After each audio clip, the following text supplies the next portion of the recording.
एक कंपनी का return on equity है 30% और दूसरी का 40%, तो कौन सी बेहतर होगी? अगर आप 40% कहने वाले हो तो जरा ठहर जाओ, आंसर इतना स्ट्रेट फॉरवर्ड नहीं है। आपको समझाता हूं ड्यूपॉन्ट एनालिसिस, जो YouTube पे आपको कहीं नहीं मिलेगा। Welcome to day 1 of fundamental analysis, जो आपकी आंखें खोल दे। चलिए समझते हैं। रिटर्न ऑन इक्विटी को ट्रेडिशनली निकालने का सिंपल फॉर्मूला है net profit after tax divided by equity share capital. मतलब कंपनी ने जितना अपने जेब से पैसा लगाया उस पे कितना कमा के दे रही है, आपको ये बताता है ROE, रिटर्न ऑन इक्विटी। लेकिन ड्यूपॉन्ट एनालिसिस कहता है कि रिटर्न ऑन इक्विटी को हम 3 हिस्सों में बांट सकते हैं। पहला है नेट प्रॉफिट मार्जिन, दूसरा एसेट एफिशिएंसी और तीसरा इक्विटी मल्टीप्लायर। ये तीनों को धीरे धीरे समझते हैं और एग्जाम्पल भी लेंगे टाइटन कंपनी लिमिटेड का।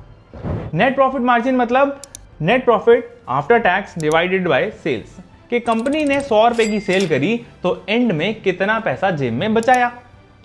दूसरा एसेट एफिशिएंसी, कंपनी ने टोटल एसेट्स जितने लगाए और कितनी सेल्स करी, तो total sales divided by total assets. ये बताता है कि कितने एफिशिएंसी से टर्नओवर बढ़ रहा है। और तीसरा इक्विटी मल्टीप्लायर, मतलब कंपनी अपने जेब के पैसे से कमा रही है या उधार के पैसे से, क्योंकि उधार का पैसा तो इंटरेस्ट पे आता है और इंटरेस्ट जैसे जैसे बढ़ता जाएगा उतना ही नेट प्रॉफिट पर असर आएगा, क्योंकि आने वाले टाइम में अगर प्रॉफिट कम हुआ इंटरेस्ट कॉस्ट तो उतनी ही रहेगी, तो उस केस में ROE धड़ाम से गिरेगा। यही बताता है इक्विटी मल्टीप्लायर का फैक्टर। इन तीनों फैक्टर्स को टाइटन कंपनी लिमिटेड के एग्जांपल से प्रैक्टिकली समझते हैं। इसके लिए डेटा सारा आपको screener.in से मिल जाएगा। तो मैंने टाइटन कंपनी लिमिटेड का नेट प्रॉफिट पोस्ट टैक्स लिया screener.in से और उसको इक्विटी शेयर कैपिटल से डिवाइड किया, जो कि आपको स्क्रीन पर दिख रहा है। तो आंसर आता है 28.71%। क्या ये ROE हाई है? यस।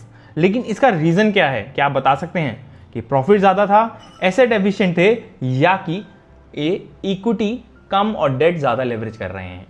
आइए समझ लेते हैं। ड्यूपॉन्ट एनालिसिस का फॉर्मूला मैंने आपको बता दिया, net profit margin multiplied by asset turnover and multiplied by equity multiplier. Screen पे साथ साथ देखते जाना, समझ आता जाएगा। नेट प्रॉफिट मार्जिन निकालेंगे टाइटन का 3337 करोड़ डिवाइडेड बाय 60,456, 5.5%। प्रॉफिट ठीक ठाक है, बहुत ज्यादा नहीं है। एसेट टर्नओवर, कंपनी की सेल्स है 60,400 करोड़ डिवाइडेड बाय 40,600 करोड़ के एसेट्स, तो सेल्स एसेट के मुकाबले अच्छी खासी हो रही है, लगभग 1.5 गुना, विच इज 1.49 का फैक्टर आपको स्क्रीन पे दिख रहा है। लास्ट फैक्टर है इक्विटी मल्टीप्लायर का, ये है total assets divided by share holder equity. 40,645 divided by 1164 आता है 3.5 टाइम्स। अब रिटर्न ऑन इक्विटी निकालने के लिए इन तीनों को मल्टीप्लाई करेंगे और आंसर आ जाएगा 28.71। आंसर तो सेम ही आना है, लेकिन ड्यूपॉन्ट एनालिसिस हमें बता रहा है कि हाई ROE किस रीजन की वजह से है, और टाइटन कंपनी में ये मेनली एसेट एफिशिएंसी और इक्विटी मल्टीप्लायर की वजह से है, ना कि हाई प्रॉफिट मार्जिन की वजह से। अब मैं प्रॉफिट मार्जिन पे इसका इंपैक्ट समझाता हूं कि अगर ये कंपनी लोन ना लेके अपने ही जेब से सारा इक्विटी कैपिटल लगाती, सेम प्रॉफिट कमाती, सेम सेल्स करती और सेम ही एसेट्स रखती, तो ROE कितना आता? आइए समझ के देखते हैं। अगर ये कंपनी कोई भी लोन ना लेके सारा इक्विटी लगाती तो interest cost would have been 0, तो मैं इसको नेट प्रॉफिट में ऐड कर दूंगा, विच इज 3337 प्लस 953 करोड़ का इंटरेस्ट, तो टोटल प्रॉफिट आएगा 4290, लगभग 4300 करोड़। इसको डिवाइड करेंगे टोटल एसेट से 40,645 करोड़, क्योंकि लोन ना होके सारा पैसा अपने जेब से इक्विटी कैपिटल के रूप में आता।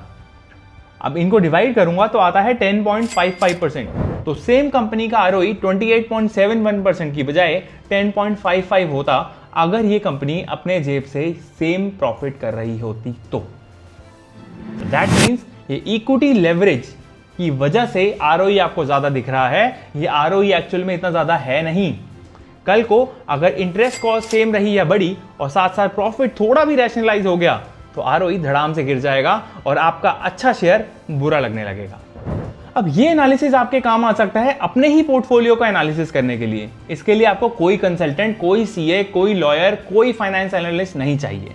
सिंपल है, screener.in पे जाओ, 4 फैक्टर उठाओ, equity share capital, total assets, profit margin, और नेट प्रॉफिट आफ्टर टैक्स। इन चारों से आपको सारा एनालिसिस हो जाएगा। ये एक्सेल शीट मैं आपको प्रोवाइड कर दूंगा, कमेंट बॉक्स में लिखना DuPont analysis and I will send this sheet to you and आप अपने नंबर्स इंसर्ट करो, अपने आप सारे मार्जिन आ जाएंगे।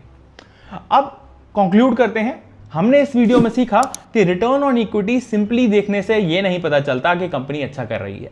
रिटर्न ऑन इक्विटी का असली रूप ड्यूपॉन्ट एनालिसिस के 3 फैक्टर एनालिसिस के बाद ही पता चल सकता है। तो इसको अपने दोस्तों के साथ शेयर करो, खुद अपने पोर्टफोलियो को एनालाइज करो, किसी भी डाउट के लिए कमेंट बॉक्स में लिख दो। और अगर मेरे चैनल पे नए हो तो दोस्त सब्सक्राइब करना मत भूलना। ये एनालिसिस आपको यूट्यूब पे इतनी डिटेल में नहीं मिलेगा, ये मेरी गारंटी है। मिलते हैं अगले वीडियो में। Thank you.